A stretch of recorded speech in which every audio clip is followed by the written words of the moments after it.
Okay, so let's talk about good old Geoff Clarke from Melbourne. Isn't that guy the biggest fucking flog out there? He's just one of many, but I'm gunning for him because he was the ex-chairperson of ATSIC. These are the people that are in the purple circle, and yet people out there wanted to vote yes for more of that. Because when you voted yes, what you were voting for was more of that. Imagine rorting the system for 17 years and only serving 6 years and 3 months imprisonment. 17 years of rorting 3 Aboriginal organisations, and you only serve 3 years. Because that's what it is. And it came down to 2 factors: his age and his ailing health. What the fuck has that got to do with the price of bread? Listen, you do the crime, you do the time. Because what that tells me is that if someone from the ages of 13 to 50, who's fit, who's in good health, but commits the same crime, will serve a longer sentence. How is that fair?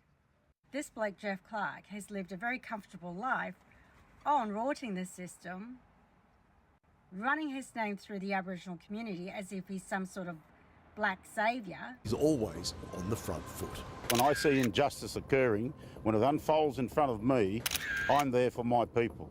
Normally, it's Geoff Clarke won out against his opponents, but this time, it's a family affair. Last October, Clarke, his wife Trudy and sons Jeremy and Aaron appeared in Warrnambool Court. They were accused of dishonestly obtaining $685,000 from an Aboriginal trust, a land council and other entities. Well, against him. Then early this year, the bombshell. Detectives from the Fraud and Extortion Squad laid a further 514 charges against Geoff Clarke, bringing his total charges to 543. Trudy Clarke received a further 456 charges for a total of 481. Geoff Clarke's son Jeremy received further charges for a total of 91. And another son, Aaron, received an extra 28 charges for a total of 32. In total, the Clarke family faces 1,170 charges. Blows my mind that people don't stop and think. Because for most of us that already see what's going on, how the purple circle controls everyone, and 99% of people outside of that purple circle don't get anything, then you would have just been digging yourself a bigger grave. Let's go back to Geoff Clarke. So Geoff Clarke did this for 17 years and he got away with it. But what blows my mind too is that people knew about this for such a long time, and people that elected him into the position of ATSIC chairperson, they all heard about other rumours. And they knew that he was doing this stuff on the side.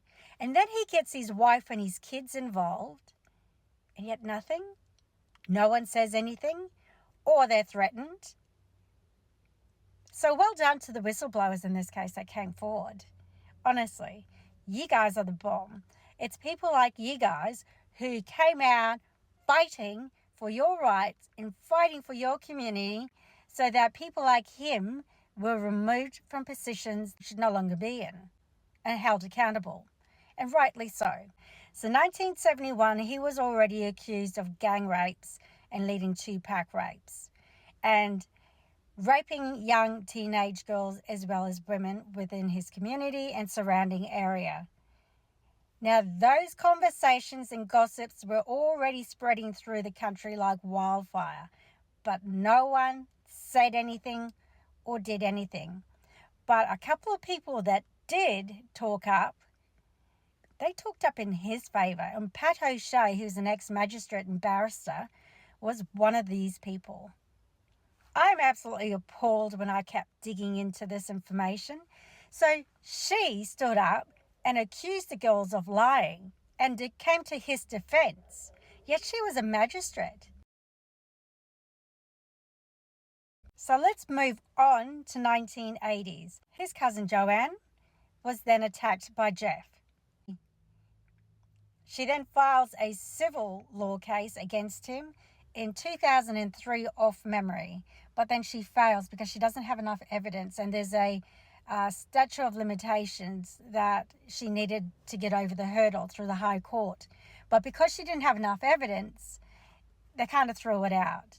However, another lady comes on and she states that she was abused in 1971 and stated that Geoff led 2 packed rapes and she was a victim in that particular event.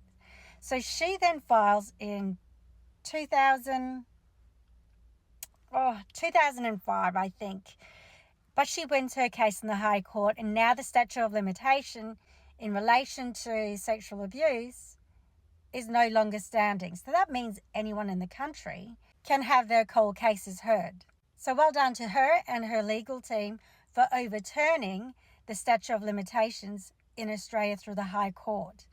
But here's a kicker, and this is so insulting, and it's like the jury at the time did not have any consideration or forethought about the events that took place. So this lady won her case, but she was awarded $20,000. $20,000 for the violence and the assault that took place on her as a teenage girl. It blows my mind that people just don't think about these things when they're in the jury box.